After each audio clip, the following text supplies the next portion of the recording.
In Loving Government, I was talking about hell. Why would God send people to hell? And he sent me a very interesting video about the evolution of hell and how he sent me these videos by Bishop Lazar. Correct me if I'm not pronouncing that correctly. About how hell is not this state of eternal torture like the modern fundamentalist view of it is. It's more of like a purgatory in a sense, or a temporary state of being, things like that. Um, but he didn't like say that's what he believed,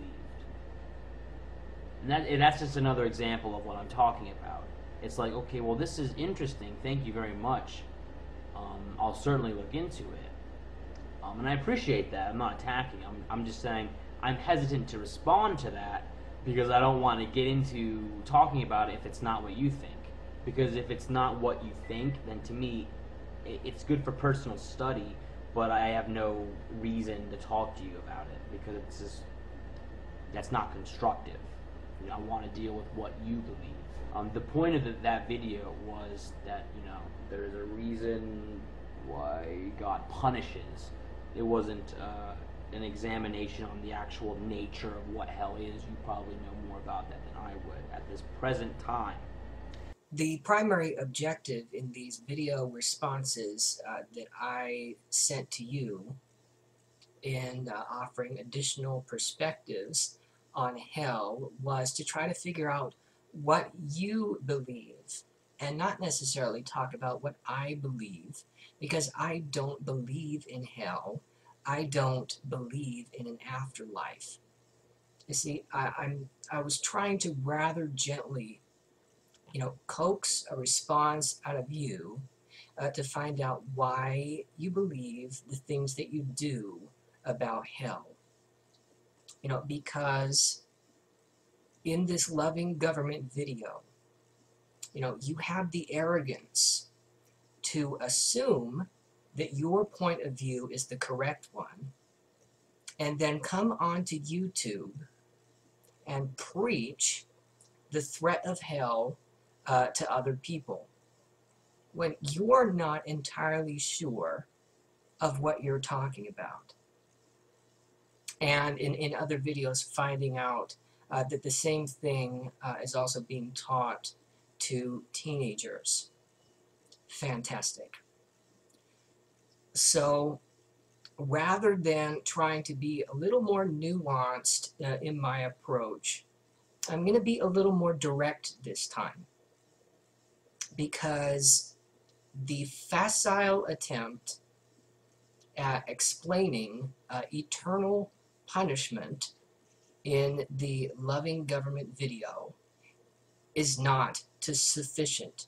And it's not sufficient because of examples which I have already provided for you, which I will reiterate here. So basically, I'm going to have 3 questions, which I'm going to primarily address to you, but any other Christians who hold to these assumptions, I would ask the same thing. These assumptions being that 1, hell is a place of punishment. 2, heaven is a place of reward. 3, both of these states or places are eternal.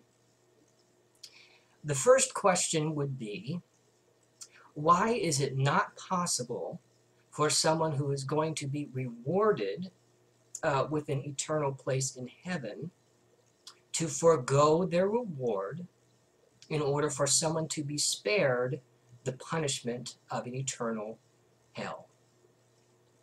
2, given that an eternal state of punishment in hell is really an indefinite one, it's going to last indefinitely, why is it not possible for someone who is being punished forever to repent and therefore be granted leave from hell and be allowed to enter heaven because they now wish to obey this God? And 3, given the perspective of modern rabbinic Judaism. This is what utterly demolishes your loving government video, because modern Jews believe, those who believe in an afterlife, believe that when the unrighteous die, they are sent to a place of punishment, Gehinnom, and they are punished. So the purpose of this place in the afterlife is punitive, just like the traditional Christian idea. However, they're only punished for a period of up to 12 months, after which time they're considered purified and they are allowed to enter Gan Eden, the Jewish concept of heaven. So it is punitive, but it is also remedial. The Christian concept of being punished eternally is not remedial. It is only retributive. It is only exacting revenge. Please explain to me why a remedial punishment is inferior to a vengeful and purely retributive punishment. My goal here was to try to paint you into a theological corner and see if you can get out. Because up to this point, you've really been dodging the questions that I've been trying to raise. And I think that they're very important questions that you're going to need to answer for yourself before you think you can go and preach these ideas to other people as something that they should adhere to.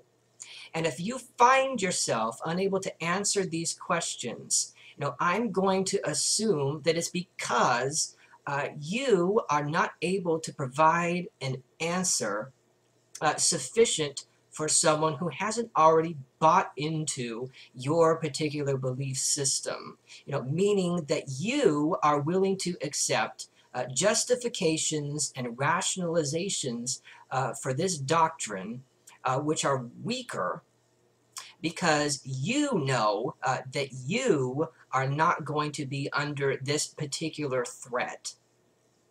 So I'll be interested if you or any other Christian who believes in eternal punishment can respond to these questions.